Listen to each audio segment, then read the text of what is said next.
Before we begin, it is important to clarify that the two hosts of Fabulously Polite are not doctors.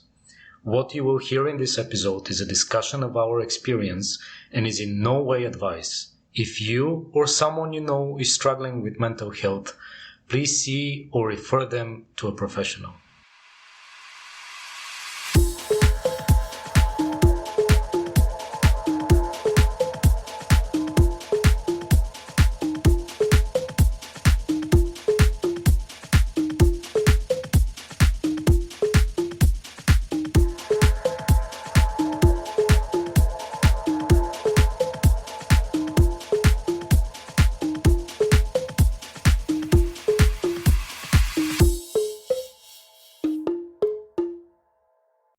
Hello.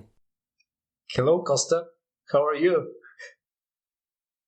I'm doing well. I'm really happy that today we'll be talking about mental health, which you may have gathered from the beginning of the episode, because actually I was having a very productive, very busy day up right until our call today to record, and I don't know what happened, but after a few hours of really working, I felt like all of my energy really disappeared all of a sudden. So I was thinking a lot about this, how we need to pace ourselves, and I'm excited to talk about this a little bit more today.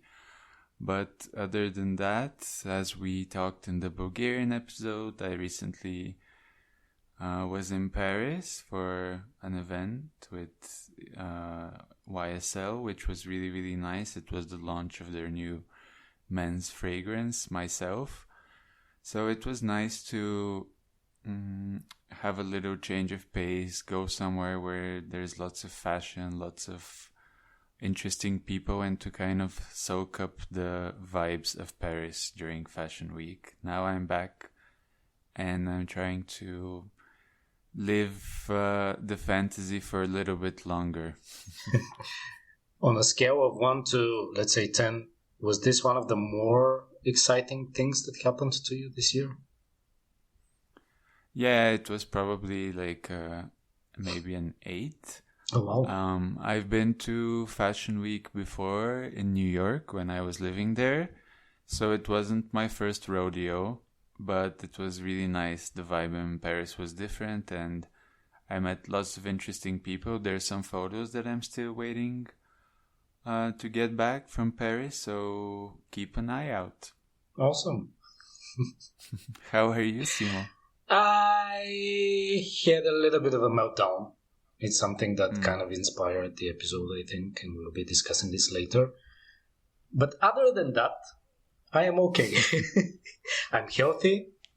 I feel okay, but I just feel like it's kind of like a wave, it up and down. And one of the reasons I feel content with my life is not work, but is my interaction with you, like the podcast that we have. So I'm looking forward to every 2 weeks that we record. Our English-speaking listeners know that the podcast comes out every month, but we also have a Bulgarian version of it. So these talks with you make me feel okay. But we'll discuss this later. I have nothing interesting happened to me, honestly. Right. Yeah. Well, yeah. For those listeners who are new and joining in English for the first time, or maybe since the last few episodes, we started this podcast not only because we're so passionate about LGBTQ rights in Bulgaria, but also to give us an excuse to talk to each other every 2 weeks and to catch up more often. So it's been quite nice getting to also keep our friendship consistent, besides producing top-notch, high-quality, amazing, spectacular, show-stopping, incredible, amazing content. Oh, wow. So many adjectives. I'm making up for the fact that we don't have any fan mail, womp womp, this time around. How dare you? to quote the great Greta Thunberg. But we have some interesting little comments here and there, most notably about Troye Sivan's new album. Some of you, when Simo posted on our Insta stories that it could be, did you say the album of the year? I think that's exactly what I said, yeah. Yeah, that it could be the album of the year. Some people commented, they said they're not quite sure that it could be, I quote, a cute effort. But yeah, we'll talk about that later as well. Mm-hmm. Speaking of interactions, I did not expect such a big turnout at our poll this time. You did a little bit of a challenge for our listeners. So for the Fuck, Marry, Block segment of the podcast, we had writers who got 61% marry, 22% fuck, and 17% block. For filmmakers, 57% block. Wow. Yeah. Isn't that you? Yes. Okay, sorry. I don't need them. Okay. Just leave. Okay. And 26% fuck and only 17% marry.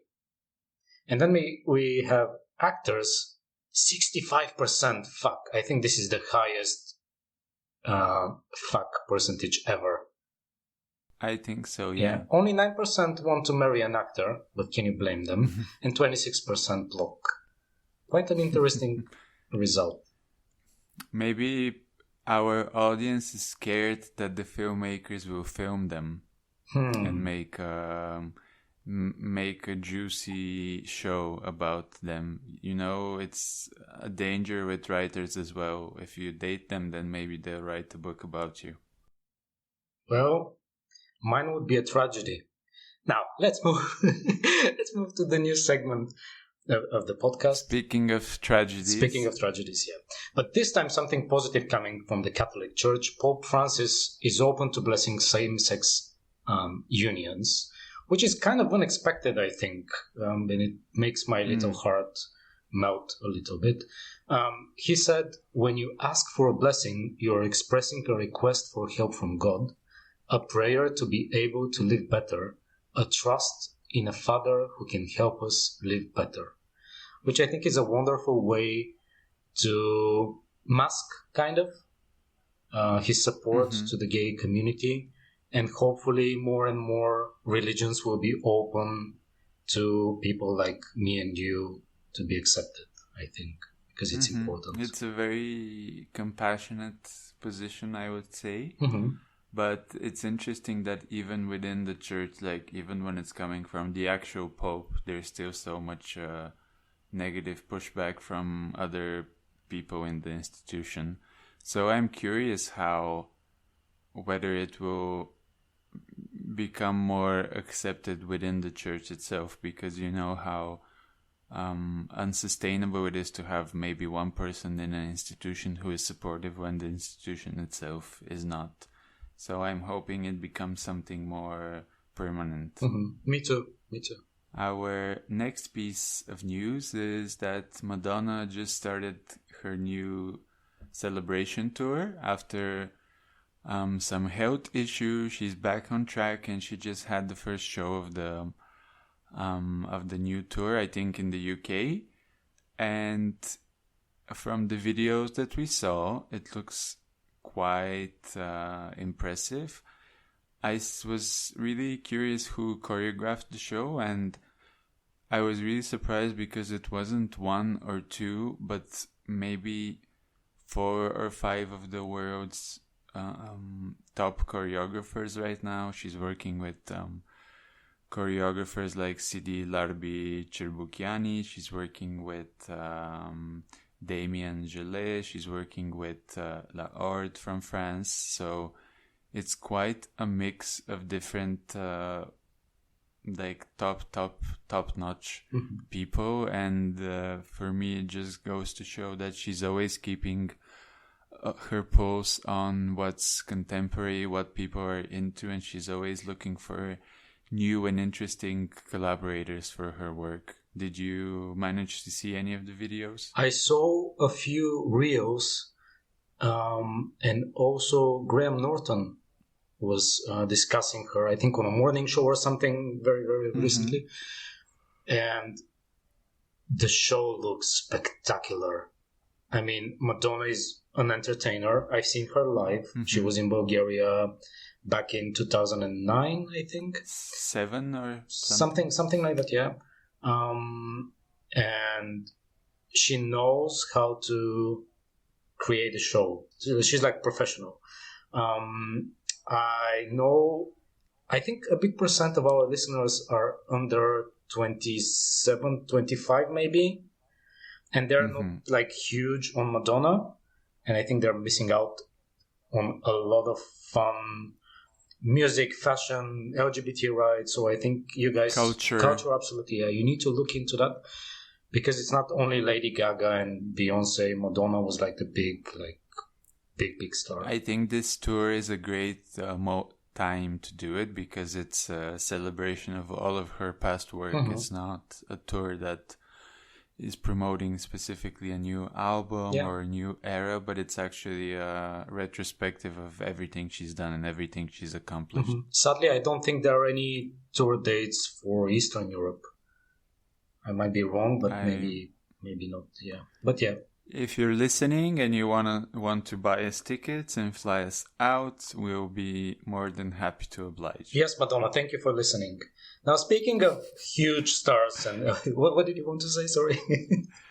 I meant some of our listeners who are generous supporters, but sure, Madonna can get the tickets herself as well. Oh, Kosta, you and I know Madonna's not generous. Okay, speaking of huge LGBT plus icons, Cher is going to release a Christmas album, which is a bit strange for someone of like her. Like, you don't expect Madonna to release jazz classics, right? Like the big jazz book. No, not at all. But she released a song called DJ Play a Christmas Song, and it's a very Cher Christmas thing. It's like the vocoder is there. It's a Cher song, and it's a fun thing to listen to. I highly recommend listening to this. I love that for her. I think it's every pop star has that moment when they're like, I'm gonna make a Christmas album now. Yeah, or I'm going to cover ABBA. Yes. Or I'm gonna cover Fever. Sure. Our next bite of culture is Troye Sivan's new album that we referenced earlier. It's called Something to Give Each Other, and we've both listened to the album a lot already.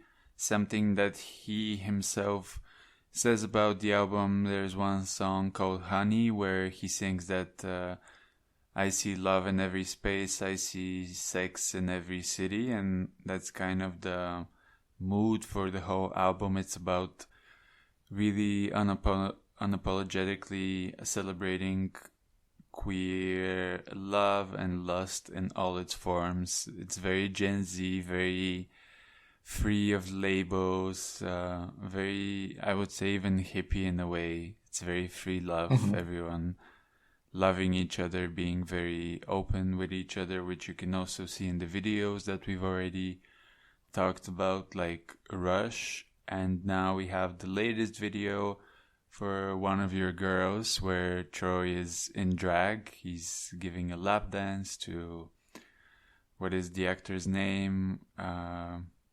Something Lynch, right? Ross Lynch, I think. Ross Lynch, yes. So yeah, what do you think about this album? The production is there. He didn't rush it. I think lyrically and musically, it's a cohesive album.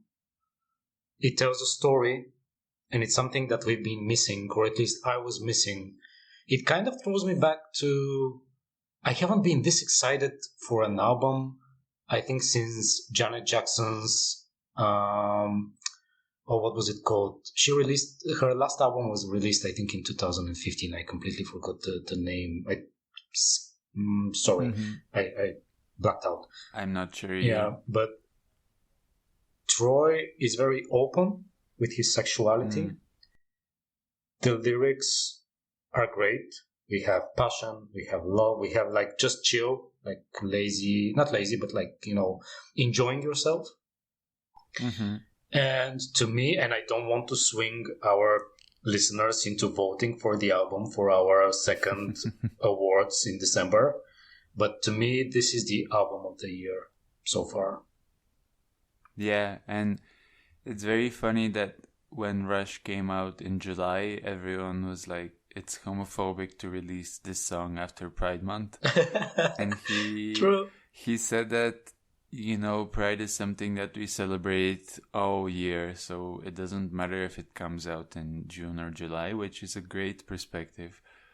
We don't know if the song and the video came out that late on purpose. Let's say they did, but who knows? What's important is that he's really, I think, is his most honest work, and he's also having a lot of fun on this album. You can tell that. That's the word. The music and the videos, the team that he's working with, the director of all three videos is Gordon von Steiner, who's it was actually the music video for Rush is the first music video he's ever directed. Oh, wow. But he has a long background of working with specifically with fashion films for brands like Versace, Chanel, a bunch of others. So you can definitely feel this very strong fashion advertising aesthetic, and it's a great team. The DOP Stuart Weinkauf is also very well known in the industry, and they've really come together and made something really strong. Each video and each song so far is really, it really makes you, sells you on this era of what Troye is going through right now, and it makes you want to go along on the ride, which I think is what any great album should do. Yeah, I agree with you. I think we should invite him and be a co-host for like an episode. That would be fun, and then discuss like his album and everything.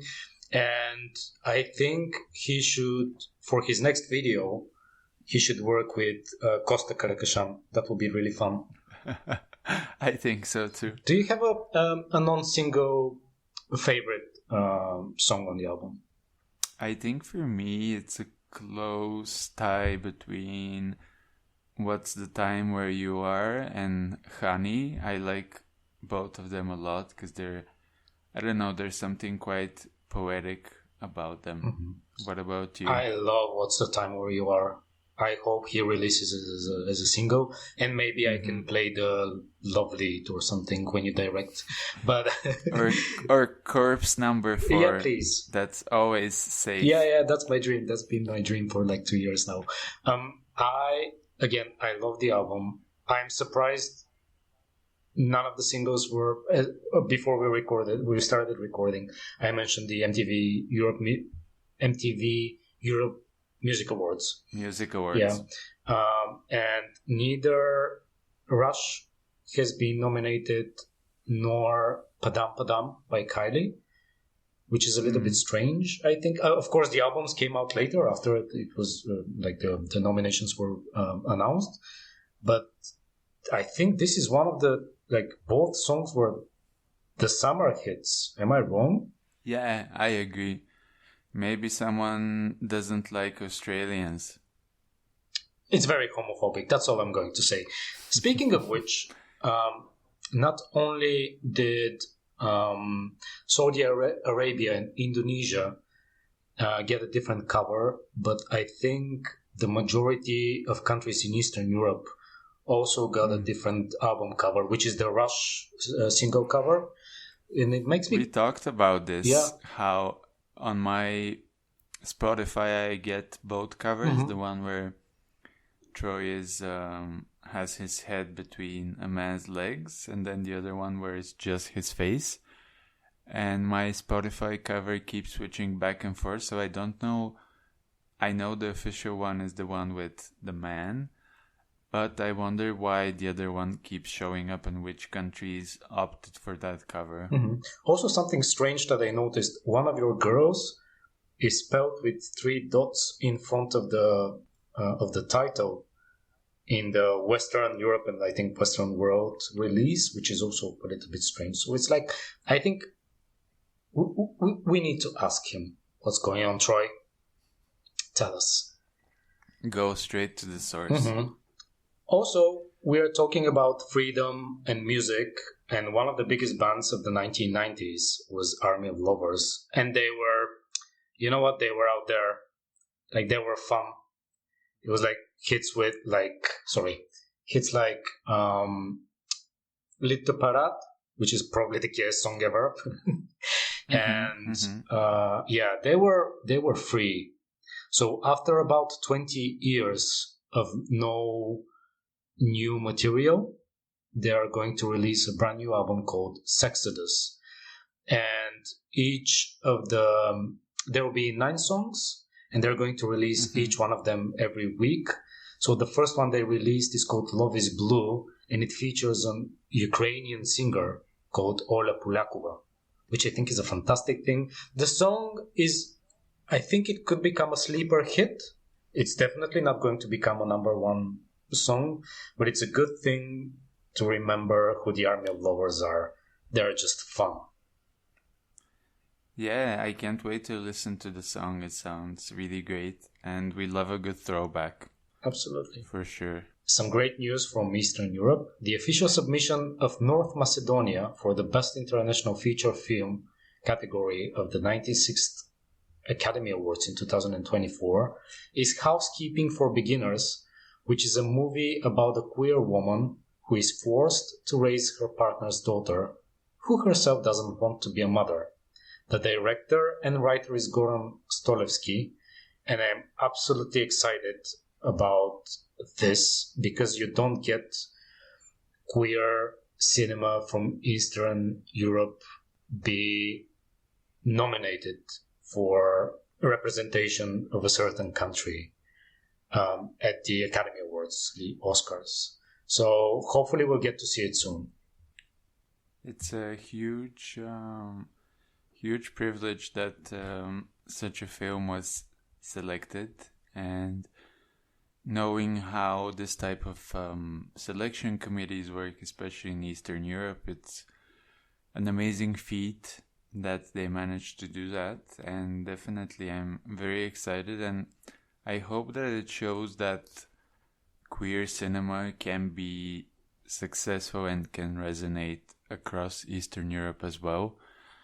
I remember years ago there was a Macedonian short film called Snake, which had some screenings here in Bulgaria, and again was accused of being a film that promotes pedophilia. So some police officers were called and they had to watch the film, and they actually started crying, and they said it was a very emotional film. Amazing. And there was no trouble with it. But yeah, it's nice that Macedonia is starting to recognize queer cinema, and I hope this leads to more opportunities for Bulgarian queer cinema to also get funding and recognition.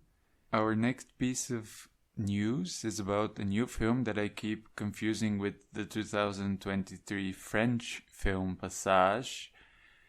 In Passage we have Ben Whishaw starring, but the other film that we'll talk about, All of Us Strangers, is a film directed by Andrew Hai, who is really known for the critically acclaimed film Weekend. It's a gay romantic drama from 2011, and his new film stars Andrew Scott. Also, you might know him as the hot priest from Fleabag, Paul Mescal, Jamie Bell, and Claire Foy.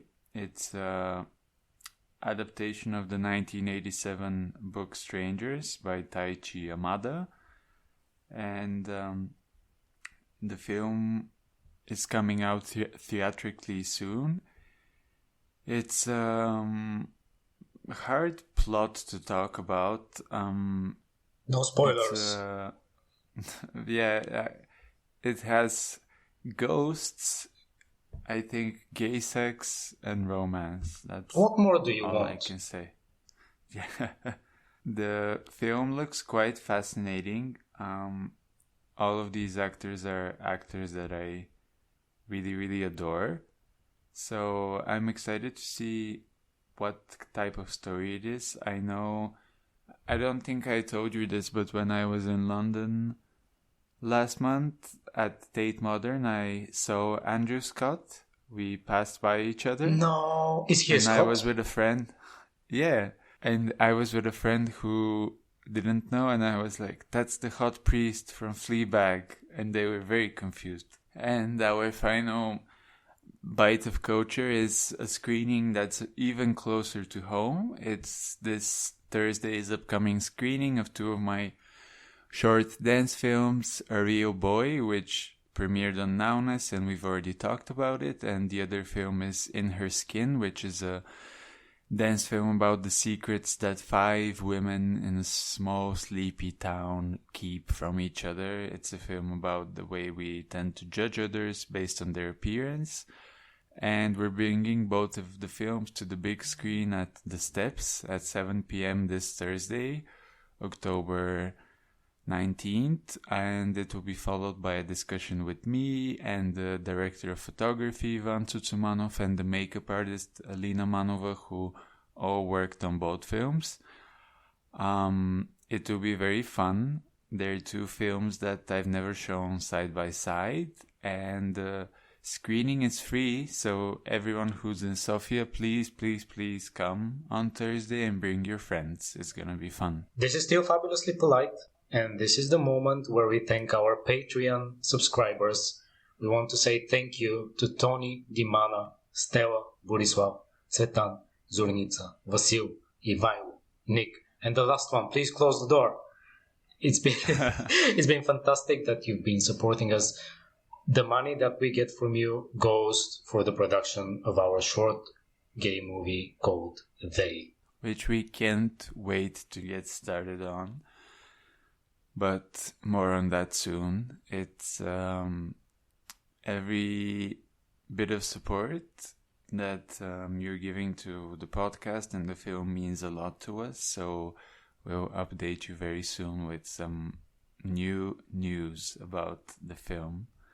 And that brings us to the main course for today, our topic, which is related both to Mental Health Day, which was on October 10th, and Coming Out Day, which is on October 11th. I find it very beautiful in a way that these 2 dates are back to back, because for LGBTQ people, such a big part of our identity is tied to how honest we feel we are in our day-to-day lives. Holding a secret that you are queer, not being out, can be very detrimental to your health and to your mental health specifically.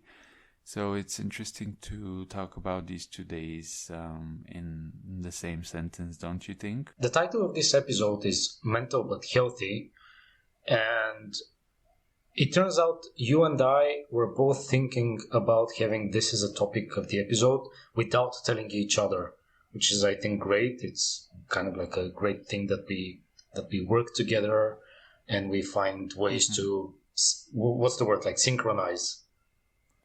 Our periods are synchronizing. Exactly. But maybe we should have called the episode Mental But Cute. So, as I mentioned earlier in the episode, I had a little bit of a meltdown last week, and you caused it kinda without knowing, and so maybe it's a good thing to explain to our listeners. You nominated the podcast was nominated for the best podcast in Bulgaria, something like that. I'm not really sure. What is it? I submitted it to it's more of a website competition, but they also had a category for podcasts, and I submitted the podcast for consideration. Mine sounded better. So, but yeah, and you told me early in the morning, and I had a panic attack. And it has nothing to do with you or the podcast or anything like that. Something happened to me about, I think, 10 years ago. I had a friend who I considered to be my best friend. And he, like, I had these ideas here and there. I would write things and he would use them. And then he submitted something that I came up with under both our names. And I was extremely pissed off. It was June. I remember it was in the month of June. And I had no idea, because I didn't have the tools, or like I wasn't taught, that that was actually a panic attack. And I thought that at that time that was like I was just being angry, but I wasn't angry. I couldn't breathe and things like that. And then we kind of mended our friendship, but then it got worse because he did something even worse. He forged my signature and he used things that I was working on, and it was just a horrible, horrible thing that he did. We haven't been friends for more than about 10 years. Again, you did nothing wrong. But the moment I read this, it just took me back to that moment. And it got to that place that because of that situation with him, I don't want to be a public figure. And this is the difference between me and you. You are this talented, amazing person who I think everyone should know about. And then there's me who does these little things. And I never wanted to be like in the public eye. And you know that whenever we do something together, I hardly want my name to be there. Like for the movie that we're doing together, I don't want to do promotions and things like that. That's not my thing. And there's nothing wrong with that. There's nothing wrong in being in the public eye or being on TV. It's just not my thing. It just doesn't make me feel comfortable. And the biggest problem with the situation that you and I had now, that I caused, was that my psychologist was not picking up. And I needed help, and I didn't know how to get this help. And luckily, one of my closest friends sent me a message out of the blue. How are you? At that exact moment. He usually messages me in the afternoon or on a Friday or Saturday just to go out. And I told him, listen, I'm not okay. I need help. And he was like, take a walk. So I started along. There is where I live, it's Plovdiv. So for our listeners who are not in Bulgaria, Plovdiv has a rowing canal, which is I think like 5 kilometers something. I don't even know. So I was walking around it almost 2 times, and I calmed down. And I started taking ashwagandha. I started sleeping, so I would sleep for 10 hours a day for 4 days in a row because I did not feel safe. And this is where I want to make it very, very clear. Just, Andy Warhol said something about 15 minutes of fame. I think there are people who deserve a lot more than that. A person like you, because you're a writer, you're a director, you're a choreographer, all these amazing things. To me, becoming famous equals 15 minutes of shame because of that situation that I had with that so-called friend of mine. And also, I don't know if you remember, but a few years ago there were protests against the government in Bulgaria, and an image of me holding a poster was basically circulated in all the media. And my first serious panic attack happened then because I didn't know how to deal with this. And I didn't want to deal with this at all. And, I'm afraid of people making fun of me because I have already been through this. But with you, and thanks to our listeners and the podcast, I feel safe. And, we've been talking about body dysmorphia, rape, failure, fear, all these things that I feel comfortable sharing on the podcast. And it's so tiring that when I take a small step to start feeling comfortable with the skin that I'm in, there is always this little voice in my head mocking me. A voice that is amalgamated with my own insecurities, of course, like with every person that they have these, and with all these politicians and all these homophobes, all these classmates from back in the day when I was a student that are hating on me, that are hating on us. And it's just not only tiring, but it's suppressing. So instead of enjoying my life and enjoying our listeners and you and having fun, my little brain is constantly, it feels like under attack. And I don't know how to deal with this anymore. So that's why all of this happened. But yeah. Yeah, thank you for sharing all that. I think it's very interesting how, not interesting, but how years later, a situation that is similar in some way but very different, and the circumstances or the intention can be very different. It can still have this power over us like so many years later, and it can still feel just as fresh or as threatening as it did. Yeah. And I think something that was added to my own fear was that at that exact moment, you had a show premiere and you had to deal with my own problems, because this is my problem. And you did it out of doing something great for both of us, of course, and for the podcast, to get more listeners, to be appreciated. But in my mind, I was constantly like, I am going to ruin Kosta's premiere and I don't want this to happen. So I didn't know how to deal. So it was something extra. Whereas with the previous situations, these people had nothing going on. Like, I was in no way in their way. Like, I wouldn't do anything to stop you from growing. Like, if I do something like that, I wouldn't be able to live with myself. That would be horrible. Like, I want you to succeed, and I want our listeners to succeed. Just send us a message. If we can support you in any way, we're there for you. But it just feels, I don't know how to explain it. It's like a different person who feels this. I don't know if you've ever been in a situation like this, being so negative that you don't feel that is you.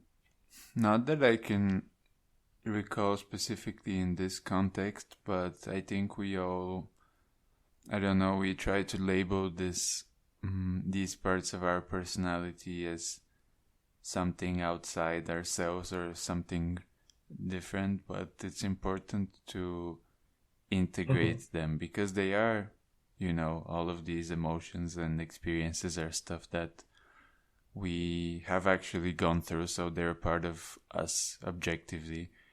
But it can be difficult when sometimes when a situation can trigger you, but then you want to judge yourself for being triggered by it. You feel like, oh, I shouldn't be, feeling this way about the situation, and it only makes you feel more anxious the more you try to police your own response to the situation. It's difficult. Back in the day, I had these moments when I felt uncomfortable, but it was definitely not a panic attack.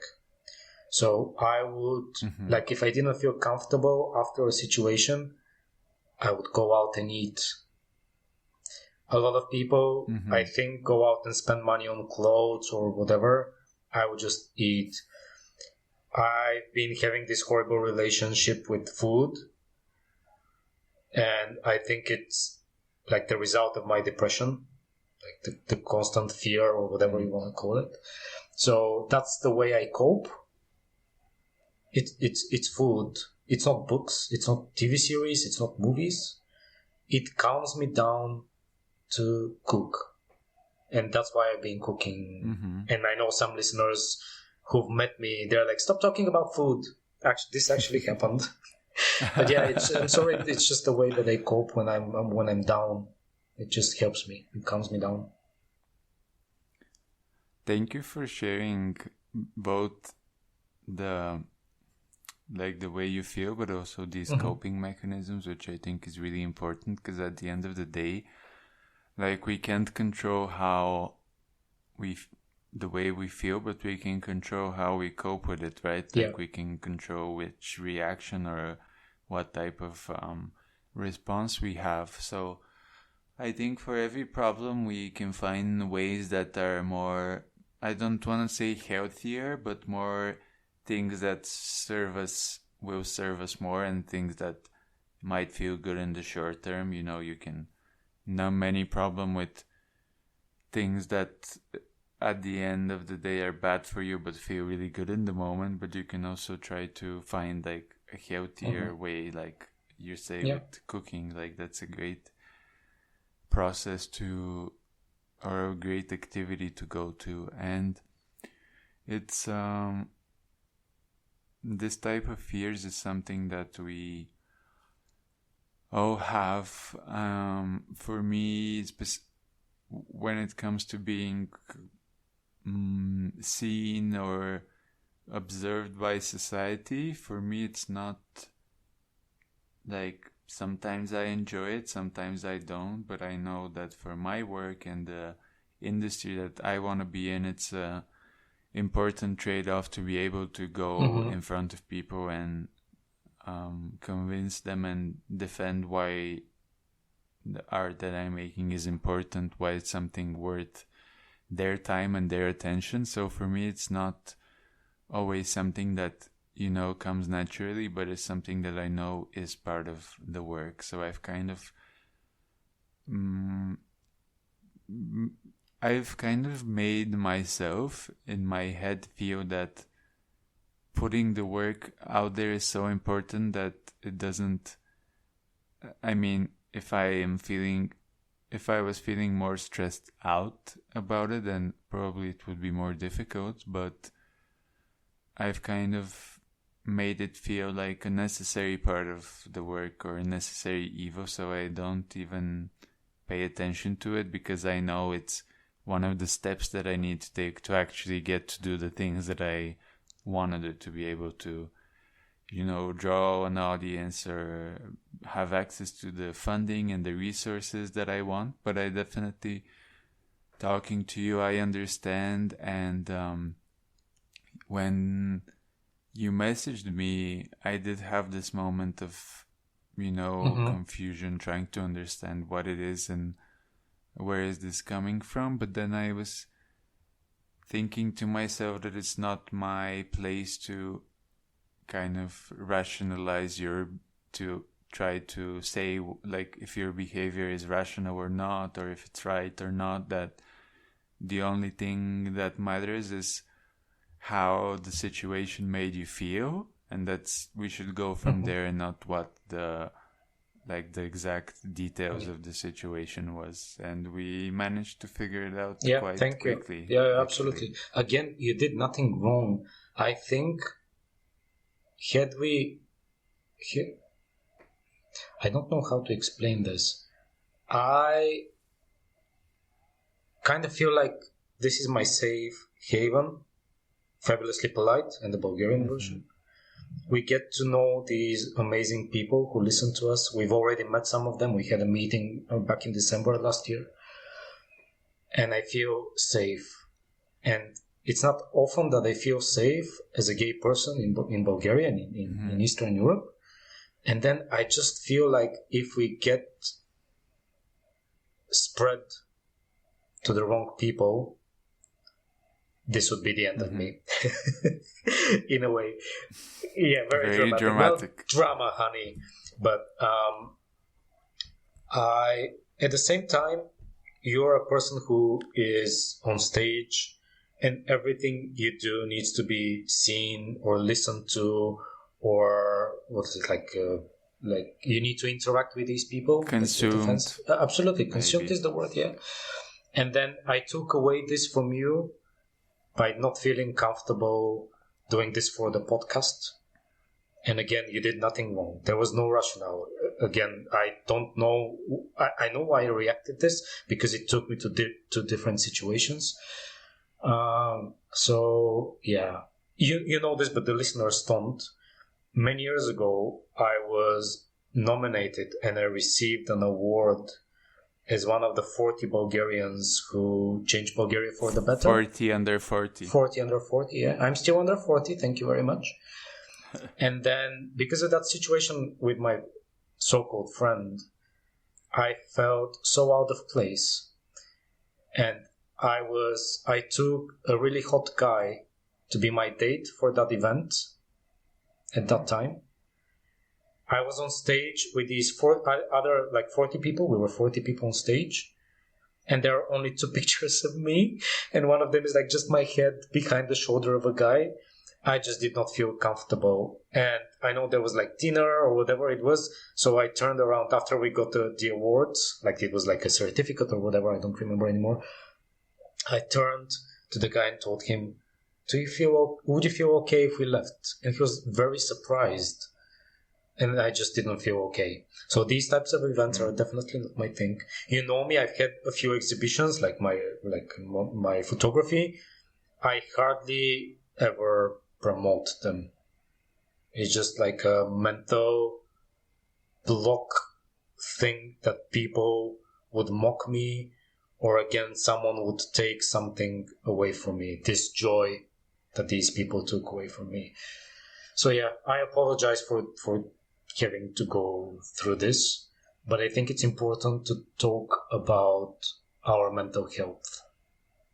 And yeah, definitely. Yeah. And it's something that a lot of artists struggle with, this tension between them wanting to do the work they actually want to do and all of the promotion that they feel comes with it. So it's not something, not to diminish it, but the opposite. It's not something that only you're going through, but it's something that a lot of creative people are struggling with. And if you're listening, let us know if it's something also that you feel. I was exactly going to say this. We have regular listeners from places like Australia, I think Slovakia, I think Austria, of course Bulgaria, the UK, Canada is what I remember from the statistics of the regular listeners. Please leave us a message. It's important that your voice is heard. Tell us about your coming out and how it affected your mental health, or if you're struggling, or if you found a coping mechanism. This would help me, this would help other listeners, I believe. So yeah, thank you for listening, and do give us a call. On 1800 gay, fabulously polite. Oh yeah, can you imagine if we had a line like that? But yeah. Speaking of gay, our fabulous proposal today is a really exciting program, for a creative writing program for LGBTQ youth in Bulgaria. It's an event that is organized by Elizabeth Kostova Foundation for Creative Writing, and it's the first edition of their creative writing program, Gay Writes, writes as in writing, so it's a very clever pun. It's designed for young creatives from the LGBTQ community, and over the course of a month, they're offering free opportunities for Bulgarian youth to enhance their writing skills. They have an incredible array of mentors who will lead workshops, discussions, readings, and they have authors from Bulgaria, the UK, the Netherlands, and the US. Some of the first events already started this week, but they're going until November 4th, both in person and online. So if you're listening and you want to join the program, you can sign up at the link in our show notes. Some of the highlights include virtual mentoring sessions with writers Alara Adelo from the Netherlands, Elizabeth Chakrabarti from the UK, Garrett Conley, who wrote the memoir Boy Erased, which became also a film with Nicole Kidman, from the States, and oddly enough, one of my high school English teachers. And Teimur Somro from the UK. There's creative writing workshops with René Karabash, Jordan Swaveikov, and Nikolai Yordanov, who wrote the Bulgarian gay book Don't Tell Mama. And there's a literary reading of poems by Nikolai Atanasov, the late Bulgarian poet, and Nikolai Boykov, presented by Viktor Lilov. So it's an amazing program for anyone interested in writing who's part of the community. You can sign up for some or all of these events in the show notes. For our person of the episode, of course we have Troye Sivan and his alter ego. Does the alter ego have a name? Do we know the name of the alter ego? I'm not sure. But she's fabulous, honey. She looks... I would fuck her and I'm not even bi. Like, she looks amazing. That's all I'm going to say. And speaking of fucking, we're moving to a fuck Mary block, and we'll definitely up for having a pop star edition. So today, fuck Mary block, we have maybe some of these are repeats, but oh well. Whatever. We have Cher, Troye Sivan, and Madonna. How dare you again? Okay. I'm getting there. Hold on. I really want to fuck Troye, because that would be fun. Even though Madonna would be amazing. Cher, not sure. But okay, so. Oh no. We have listeners who are devoted Madonna fans. So I am getting in trouble right now. Okay, I'm doing this. Fuck Troye, marry Cher, and Madonna, I'm just going to unfollow. Very diplomatic. Yeah, what about you?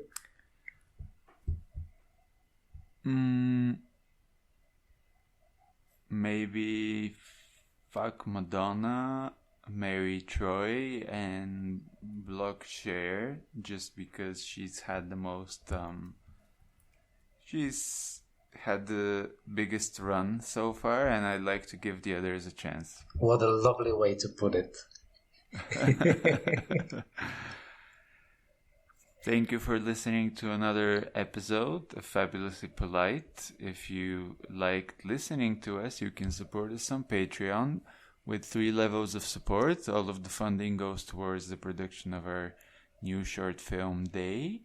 And you get exclusive access to bonus content, as well as some other perks, and access to our close friends list on Instagram.